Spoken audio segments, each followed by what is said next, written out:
Por que trabalhamos? Bom, essa pergunta, se você responder para você mesmo, talvez você possa falar que é porque você precisa pagar as contas, porque você precisa comprar suas coisas, ou seja, conquistar as coisas que você sonha, que você deseja, né? Talvez por uma satisfação dessas suas necessidades básicas mesmo e também de uma forma geral para realizar os seus sonhos ou para uma autorrealização, né? Entender o seu papel, se sentir útil dentro da sociedade e uma série de outras respostas que talvez você traga no seu discurso se você se fizer essa mesma pergunta, né? Então o trabalho, ele é algo muito importante, central na vida das pessoas, do indivíduo. Independentemente do que é o motivo do trabalho para ele acaba sendo algo muito central na vida desse indivíduo. E isso acaba gerando também, ele pode gerar, né, ser um fator, uma fonte de prazer, uma fonte de vida, algo importante para a construção da identidade dessa pessoa, né? Pode ser também um fator de proteção à saúde mental, quando a gente está num trabalho que nos envolve, nos dá recursos para conseguir aquilo que a gente quer, onde a gente vê sentido, né, naquilo que a gente faz, nos resultados que a gente entrega. Então o trabalho ele pode ser sim um gerador grande de prazer e de vida. Por outro lado, ele também pode ser um gerador de adoecimento, né? Ele pode adoecer a nossa saúde mental, ele pode ser uma fonte de adoecimento, de sofrimento. Primeiro ele gera o sofrimento e depois ele pode gerar o adoecimento, né? Por quê? Porque dependendo também do ambiente, das condições de trabalho, ele pode gerar um estresse a nível mais exacerbado, né? A gente pode ter uma sobrecarga de trabalho, enfim. Tem toda a questão das condições, do clima de trabalho também, com quem a gente trabalha, com a gestão, como é que funciona essa nossa gestão. Então tem algumas situações que o trabalho ele acaba sendo um gerador de sofrimento ao invés de ser um gerador de prazer, de vida. A gente tem essas duas possibilidades. E não quer dizer que se a gente mudar de trabalho vai ser a mesma coisa. Não, porque as condições mudam também. Então, às vezes a gente pode ter tido um trabalho, uma experiência, né, profissional numa empresa específica muito ruim, mas não quer dizer que isso vai se perdurar por todas as experiências que a gente tiver. A gente pode então ter outras experiências muito mais favoráveis, muito mais interessantes nesse sentido, tá? Agora, nesse vídeo eu vou falar para vocês sobre essa linha, né, essa fonte geradora de sofrimento. Então a gente vai falar sobre o trabalho na perspectiva mais negativa do negócio, né? No trabalho que gera ou pode gerar sofrimento e, consequentemente, um adoecimento mental, especificamente falando aí da saúde mental e aí trazendo o trabalho que não beneficia a saúde mental, pelo contrário, né? Acaba gerando um sofrimento e adoecendo o profissional também. A gente já ouviu falar e escuta frequentemente, né, essas mudanças que têm acontecido no mundo do trabalho, um novo modelo de trabalho com o avanço das máquinas, da tecnologia. Cada vez mais a gente recebe ligações gravadas ou robôs falando conosco, né, no celular, os assistentes virtuais que estão por aí. Fora a questão do maquinário mesmo, né, da tecnologia que veio para a indústria, inclusive para facilitar, otimizar alguns processos. Então tem toda essa questão da evolução tecnológica, né, da vinda desses maquinários e isso trouxe também novas formas de trabalho, novas formas de gestão do trabalho, né? Então isso tudo vai intensificando também o adoecimento dos profissionais. Por quê? Existe um movimento aí, uma corrida desenfreada para a gente dar conta de se adaptar a toda essa nova realidade. Claro, além de toda a insegurança, de todo o medo de ser substituído pelas máquinas, né, pelos robôs, da nossa área ser automatizada, né, de não precisar mais do nosso serviço. A gente tem aí na internet, se você buscar, uma lista de profissões que podem desaparecer daqui a alguns anos. Então isso tudo vai deixando as pessoas um pouco mais apreensivas, os profissionais mais apreensivos também, né? É legal a gente ter clareza do que está acontecendo, porque a gente também pode buscar recursos para ou inovar naquilo que a gente está fazendo, né? Fazer uma reconstrução aí das nossas carreiras profissionais, uma readequação de acordo com todo esse movimento, esse novo cenário que está dentro do mercado de trabalho. Então isso é bacana. Mas, por outro lado, isso acaba sendo uma fonte muito grande de ansiedade, uma fonte muito grande de estresse, né? De preocupação. Essa necessidade de desenvolver novas competências, sabe essas competências que passam do nível manual para o nível intelectual, comportamental, né? O quanto a gente precisa desenvolver competências comportamentais para que a gente consiga lidar melhor com esse novo cenário, na empresa onde a gente está, né? Às vezes a questão até da interpretação de algumas coisas que vêm de um maquinário novo, de um software diferente. Então a gente precisa estar correndo o tempo todo atrás da máquina, literalmente, para entender o que está acontecendo, para se adaptar nesse novo cenário e com essa preocupação ainda de ter os nossos empregos, né, os nossos trabalhos aí garantidos também. Porque isso tudo tem o foco na alta performance, na alta produtividade, né? Sempre com equipes mais enxutas. Então, é um movimento de cada vez fazer mais, entregar mais com menos pessoas, né, com menos recursos, com menos investimentos, talvez nesse sentido, tá? Em mão de obra. Então a máquina vem e essa evolução tecnológica vem para a gente fazer cada vez mais com menos.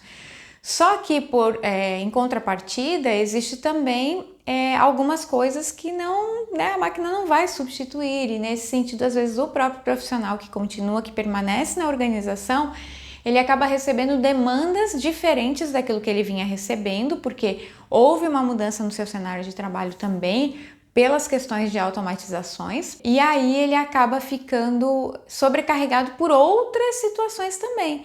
Às vezes é essa questão do desenvolvimento dele a todo tempo, né? Pensando mais na estratégia, mais no negócio, pensando mais, desenvolvendo melhor a sua criatividade, pensando em melhorias no processo. Então ele está o tempo todo ali naquela loucura, né? Mas sempre com a empresa sempre estando com aquela mentalidade de fazer mais com menos. E Dejurs, que é um pesquisador sobre a psicodinâmica do trabalho, ele fala sobre o adoecimento no trabalho, né? E que esse adoecimento no trabalho acontece quando acontece o seguinte, o que ele chama de energia pulsional, né? Então, quando existe essa energia pulsional, ela é acumulada no aparelho psíquico, não encontrando um caminho para dar uma vazão adequada no trabalho. Então, é quando algumas coisas aqui que a gente traz de experiências, de conhecimento, né, da parte externa, daquilo que a gente recebe por meio visual, por meio tátil, enfim, a gente vai acumulando na nossa mente e a gente não consegue colocar isso no nosso trabalho também. Tem as questões internas também que fazem parte dessa energia pulsional, né? Aquilo que a gente tem internamente também, alguns sentimentos ali. Portanto, quando o profissional ele não vê sentido naquilo que ele faz, ele não tem autonomia na sua área de atuação, ele não é desafiado, né? Ele não tem desafios constantes no trabalho, aqueles desafios gostosos que fazem a gente ter o desejo, né? A curiosidade de dar conta e de mostrar que a gente consegue. Quando ele não é estimulado a fazer algo diferente, a exercitar essa criatividade, esse poder da inovação, pensar fora da caixa, né? Ou seja, quando ele está insatisfeito profissionalmente, somado a esse tipo de cultura, né? Esse tipo de cultura de empresa que exige esse outro movimento dele, né? Ou o não movimento, né? Que só quer que ele faça feijão com arroz ali. Isso pode levar sim ao adoecimento, isso pode trazer um sofrimento psíquico, porque ele não tem como dar vazão a essa energia pulsional ali que o Dejurs fala. Então esse é um caminho que não encontra, né, um destino adequado aí para essa energia, para que as coisas fluam da melhor forma possível, para que o profissional, né, o colaborador que está aí dentro dessa empresa se sinta valorizado, se sinta útil, sinta que o seu trabalho tem resultado e que faz sentido também. É claro que tudo isso é muito individual com relação e tem, né, relação direta com as perspectivas desse profissional, né, com o que ele entende sobre o que é o trabalho, com relação àquilo que ele também entende o que é aquele tipo de atividade laboral, né? Essas perspectivas elas são construídas ao longo da vida dele, pelas experiências que ele teve, pelas histórias de vida que ele teve, né? Isso tudo, essa perspectiva é influenciada por toda essa história, por aquilo que ele escutou lá, as pessoas falando lá no passado, sabe? Os pais falando sobre aquele tipo de trabalho, sobre aquele tipo de atividade, né? Pelas crenças dele, pelos valores que ele tem. Enfim, essas perspectivas são influenciadas pela forma dele de pensar e viver no mundo. E não tem certo e não tem errado, né? Nesse sentido, assim. Mas é a experiência dele, é aquilo que ele traz dentro dele, né? Que ele foi construindo ao longo da vida, que acaba influenciando essa perspectiva que ele tem quando ele olha para aquela atividade que ele está fazendo. E aí ele faz a análise, a avaliação daquele momento, né? Se isso é bom, se isso é ruim para ele, se ele está entendendo que está atendendo a expectativa dele ou não em termos de trabalho. Todas essas questões relacionadas à satisfação profissional, à realização profissional também, que possam evitar o sofrimento ou, pelo contrário, de repente ele vai olhar para todo esse processo que ele vive ali no ambiente de trabalho e vai entender que isso, né? E isso não é consciente, tá? É inconsciente. Ele às vezes pode estar olhando isso de uma forma negativa, né? Mas sem perceber por que ele está percebendo isso de uma forma negativa, mas algo que não está fazendo bem para ele, né? Que não vai de encontro àquilo que ele gostaria que fosse, ou o que seria o ideal de um ambiente de trabalho perfeito, de uma atividade laboral adequada, né? Que ele realmente se realize ali no ambiente de trabalho, naquela profissão que ele está exercendo ou no cargo. E aí, claro, a gente volta para o impacto que as novas formas de trabalho, as novas formas de gestão desse trabalho, né, que veio aí em função da evolução das tecnologias, tudo isso, né, o impacto que isso tudo tem nessas perspectivas individuais dos profissionais sobre a satisfação ou a insatisfação com o seu trabalho. E, claro, consequentemente, na sua saúde mental também. É muito comum a gente observar comportamentos competitivos, sentimentos de insegurança, muito medo, né? Aquele sentimento de que eu não sou capaz de estar nesse ambiente de trabalho, eu não sou capaz de realizar aquilo que o meu gestor espera de mim, eu não sou capaz de viver nesse novo cenário porque ele, né, tá muito diferente daquilo que eu estava acostumado a viver.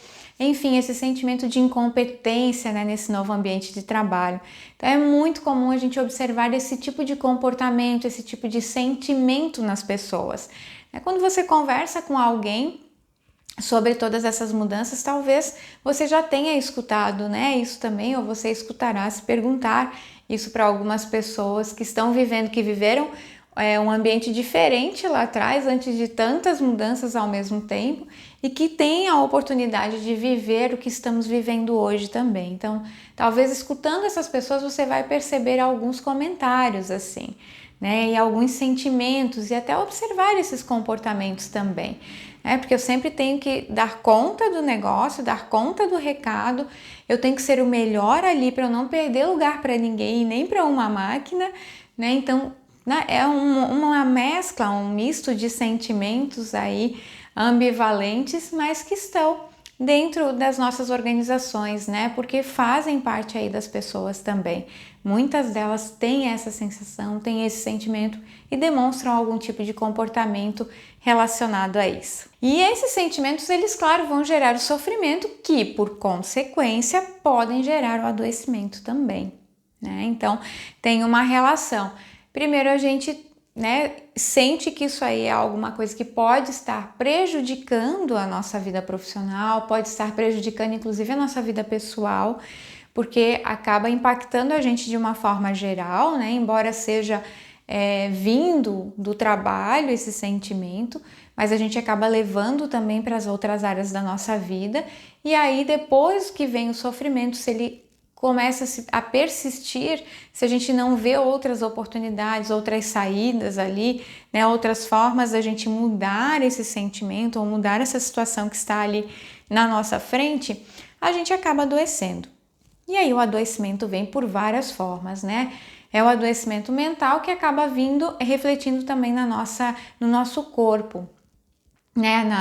Na dor do estômago, na enxaqueca, numa crise de fibromialgia e uma série de situações que acabam, que um sofrimento psíquico, né? Um sofrimento mental pode ocasionar no nosso corpo também. Dejurs fala de algumas estratégias defensivas que os profissionais eles utilizam para minimizar ou transformar aquilo que eles entendem que está gerando sofrimento. Só que isso, gente, nem sempre é consciente, tá? Às vezes essas estratégias elas são usadas de uma maneira inconsciente para tentar entender e lidar com essa situação, né? Conviver com esses conflitos internos e com aquilo que a gente vive de conflito externo também. No entanto, então, são estratégias puramente mentais, tá? Porque na realidade nada muda, o que muda é o que a pessoa pensa sobre aquilo que está acontecendo ali. Então, só muda na cabeça do colaborador, na cabeça do profissional. Ou seja, isso lhe dá mais equilíbrio mental, né? Ele entende que trazendo esse tipo de estratégia, ele consegue lidar melhor com as questões e, de novo, né? Pode ser uma questão muito inconsciente também e acaba acontecendo naturalmente como uma defesa da mente dele para viver aquilo que ele precisa viver, continuar trabalhando, enfim, lidar com todas as situações ali que realmente estejam causando algum sofrimento, impossibilitando ele até de identificar e mudar a causa raiz desse sofrimento, porque quando ele faz essas estratégias, né, atua com essas estratégias de defesa, ele vai como se ele estivesse escondendo para baixo do tapete aquilo que realmente importa, aquilo que realmente está incomodando, como se ele não desse luz àquilo, né? Ele colocasse isso lá embaixo do tapete para não ver, fazer de conta que está tudo bem, porque a vida precisa seguir. Então, a perda, quando a gente trabalha com essas estratégias de defesa, quando o profissional lida com isso dessa forma, é realmente não entender exatamente qual é a causa raiz do problema e poder fazer alguma coisa que seja uma ação sustentável e efetiva para que ele reverta essa situação, né, e se sinta melhor, diminua, alivie esse sofrimento verdadeiro. A Ana Mendes é uma estudiosa, é uma pesquisadora e ela pesquisa muito sobre as estratégias que os profissionais utilizam então para lidar com esse sofrimento dentro das organizações. São algumas estratégias, tá? A referência do trabalho dela está aqui na descrição do vídeo também, se você tiver interesse em saber um pouco mais sobre isso. Ela traz alguns exemplos e são muito interessantes porque são coisas que a gente acaba escutando aí no dia a dia também. Então, a primeira estratégia que ela fala é o da racionalização. A questão da racionalização é quando a pessoa traz uma explicação lógica, uma explicação aceitável para aquilo que está acontecendo. Não muda nada, o que muda é na cabeça dela. É como se ela se convencesse que aquilo ali que ela está pensando é real e que tem que seguir em frente. Então, na pesquisa da Ana Mendes, ela fala o seguinte, né? Ela traz algumas falas de pessoas que ela realmente entrevistou sobre essas estratégias de defesa. Então, falas do tipo seguinte: a gente aqui dentro, a gente não consegue enxergar o todo. Uma empresa muito grande, a gente não sabe muito bem as dificuldades. Eu acho até que a empresa faz um bocado de coisa, é bem ágil. Esse tipo de comentário, ele vem para justificar aquela situação negativa que está acontecendo e para a gente entender que no final das contas, né, a própria pessoa faz esse convencimento, autoconvencimento, ela até que faz bastante coisa, ela até que é bem ágil, então não é tão ruim assim, entende? Esse tipo de frase, esse tipo de comentário. Uma outra frase que ela traz é o seguinte: fazemos nossas coisas independente do que está acontecendo por lá. A realização nossa é isso aí, é suportável, não dou importância para certas coisas. Se for parar e pensar, a gente entra em conflito interno, porque chega um ponto em que você não aguenta mais, ou aceita ou sai. Então, assim, para que eu vou olhar para isso tudo que está acontecendo, né? Se eu consigo suportar isso, porque se eu começar a parar e olhar, dar muita atenção para isso, eu vou me incomodar tanto que eu vou ter que fazer alguma coisa com isso. Então é melhor eu fazer de conta que eu não estou vendo, suportar essas situações e ir seguindo em frente, porque senão vai ter um momento que ou eu fico ou eu saio. É uma escolha que se faz, entende? Então é uma outra frase, né, que a gente escuta também de outras formas, claro, né, nos corredores, no nosso ambiente de trabalho, nas conversas informais, e às vezes até em alguma entrevista de desligamento ou alguma entrevista para entender um pouquinho melhor como é que está o clima, como estão as coisas dentro da organização, enfim, são sintomas, sinais que a gente vai percebendo dentro da empresa que algum sofrimento está acontecendo ali com aquele colaborador. Interessante que ela traz uma outra estratégia também, que é o individualismo. O que é o individualismo? É argumentar que quando as coisas não vão bem, não adianta esperar pelo outro, tem que olhar para si e seguir adiante. Sabe? A pessoa sempre fica nesse argumento. Não adianta, né? As coisas não estão bem, mas não adianta eu pensar no outro, enfim, eu não controlo o outro mesmo, então eu vou olhar para mim e vou seguir adiante. E aí ela também traz algumas afirmações, algumas frases nesse sentido. Primeiro é o seguinte: acho que uma coisa boa é o fato de a gente conseguir superar um monte de coisas desagradáveis que acontecem com bom humor. A gente brincar mesmo, rir da própria desgraça, brincar com a gente mesmo, quando a coisa tá feia. Cada um quer salvar a sua pele. Se der, salva a si mesmo. E o outro, se não der, paciência. Tá entendendo? Então, assim, ok, eu vou seguindo, eu rio de mim mesmo, que deu errado, paciência também, vamos seguindo, né? E na hora do problema, do pega pra capar, assim, qual que é a situação ali, a culpa é de quem? Eu salvo a minha pele e o outro, se der, eu ajudo. Se não der, paciência também. Cada um por si aí, Deus por todos, né? Mais ou menos assim. Então essa a estratégia do individualismo. Uma outra frase que ela traz aqui também é o seguinte: aqui não tem um trabalho em equipe, não tem união. Quando alguma coisa dá errado, todo mundo quer se salvar, colocar culpa para alguém. Ou seja, de novo, cada um por si, Deus por todos.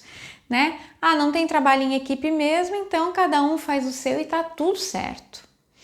Mais uma situação também para não olhar para aquilo que está acontecendo. Às vezes é o trabalho em equipe que está faltando, é isso que não está me motivando ao trabalho, é isso que está gerando inclusive o sofrimento em mim, né? Mas ao invés de eu pensar sobre o problema, eu penso que, vamos tocando, porque aqui mesmo que eu precisar é salvar, né, a minha pele, e se der, eu ajudo o outro, se não der também tudo bem, porque não adianta trabalhar em equipe, a gente não tem mesmo.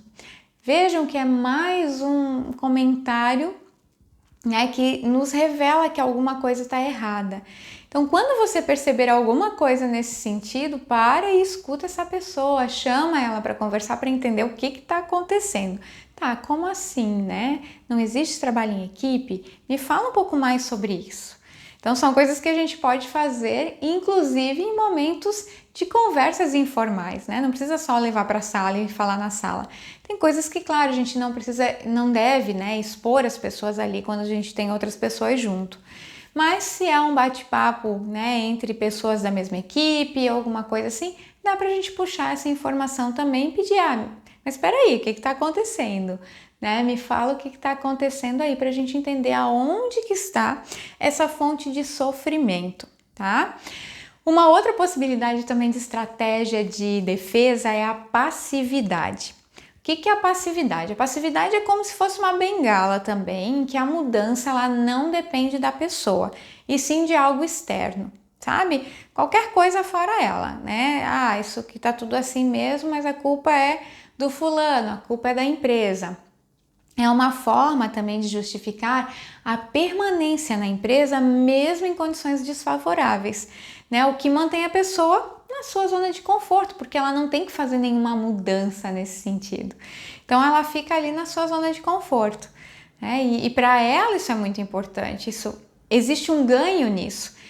E olha, às vezes esse ganho ele não é consciente, é inconsciente, mas é uma forma, né, de justificar ou de argumentar aquela ação da pessoa, né, a decisão que ela toma em continuar ali do jeito que as coisas estão. Uma frase que a Ana Mendes traz também para ilustrar isso, daquilo que ela ouviu dos profissionais que ela entrevistou, é a seguinte: querendo ou não, você sempre quer vestir a camisa da empresa. Aqui dentro a gente pode falar mal, é como um pai que fala mal dos filhos, mas não quer que ninguém fale. E às vezes não é culpa da empresa, é a má informação das pessoas, sabe? Então olha só o tipo de frase.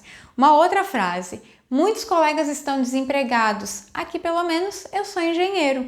Então o mercado tá ruim ali fora, um monte de gente está sem trabalho, então pelo menos aqui eu sou engenheiro, eu estou empregado, eu tenho um cargo, um bom cargo, inclusive. Então são bengalas, né?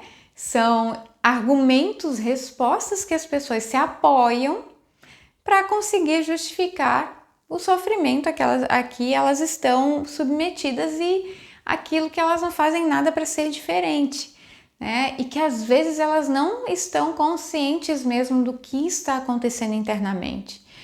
De novo, esse tipo de comentário, de informação, né, de conteúdo, é muito importante nós olharmos com seriedade. Principalmente nós que estamos ali cuidando das pessoas, né, os profissionais da saúde, os profissionais de RH, o psicólogo organizacional, estar muito atento a isso, né, esse tipo de comentário que às vezes até está ali do nosso lado. Então observa mais as pessoas nesse sentido e vê, opa, o que está por trás disso? Não, mas espera aí, é que pelo menos eu sou engenheiro, o que está acontecendo? Você não está feliz? Né? Me fala um pouquinho aí, não está satisfeito com o que está acontecendo, com o seu trabalho? Me fala um pouco mais sobre isso, me conta mais sobre isso. E aí, quando a gente dá a oportunidade para a pessoa falar o que está acontecendo, talvez ela até você vai pegar ela de surpresa e ela não vai saber dar a resposta na hora, ela vai precisar pensar um pouco. Não, peraí. Não quis dizer isso exatamente. Às vezes ela começa assim, né? Não é nada. Não, mas vamos lá, né? Vai desenvolvendo, desenrolando esse fio, porque com certeza tem alguma coisa amarrada nele, tá? E que às vezes essa sua pergunta pode sim ser um gatilho para a pessoa se perceber e perceber o que está acontecendo ali. Ela se perceber e perceber o sofrimento interno e perceber o que está causando, né? Qual é a sua percepção sobre o seu trabalho, que pode também estar, enfim, aumentando mais esse sofrimento, né? Potencializando mais esse sofrimento. Então esse é um ponto bem importante que a gente não pode deixar de observar. E claro, embora essas estratégias então elas revelem um comportamento inadequado, né? Porque não é um comportamento adequado, um comportamento maduro, é um comportamento inadequado, mas são sinais de que algo tem errado e é muito provável que isso aconteça de novo, inconscientemente, tá? Ou seja, fora do nível consciente, né? Conscientemente não está claro para a pessoa que ela está em sofrimento. E ela tenta então inconscientemente administrar esse sofrimento com essas estratégias de defesa, né? Dessa forma de justificar, de argumentar, de dar alguma devolutiva, né? De ter que, enfim, apresentar alguma justificativa de algo que alguém lhe perguntou, por que tu tá lá? Né? Como é que é o teu trabalho? Como é que tá a tua experiência nessa empresa? E aí ela vem com esse tipo de comentário, ou ela solta mesmo, né, com os colegas ali de trabalho, com a equipe de trabalho também. Então, se você ouvir esse tipo de comentário, perceber que tem alguma coisa errada, chama essa pessoa para conversar, para compreender o que está acontecendo, né? Para saber como estão as suas atividades, como estão as suas entregas, verificar as necessidades de ajustes, de alinhamentos e até de encaminhamentos para contribuir na construção de um ambiente de trabalho muito mais saudável. Às vezes a intervenção, além de ser só com a pessoa para a gente entender o que está por trás desse conteúdo, né, desse comportamento, dessa estratégia de defesa dela, a gente também tem que conversar com o gestor dessa pessoa para entender como é que está o trabalho, como é que ele está observando esse colaborador no ambiente de trabalho, né? Se existe alguma coisa diferente, se observou alguma coisa diferente, como estão os outros colegas de trabalho, né? Como está a equipe, como estão as entregas dessa equipe. Então são coisas que nós podemos atuar e que pode trazer um benefício muito grande tanto para essa equipe quanto para esse colaborador e, claro, consequentemente, para a sua empresa.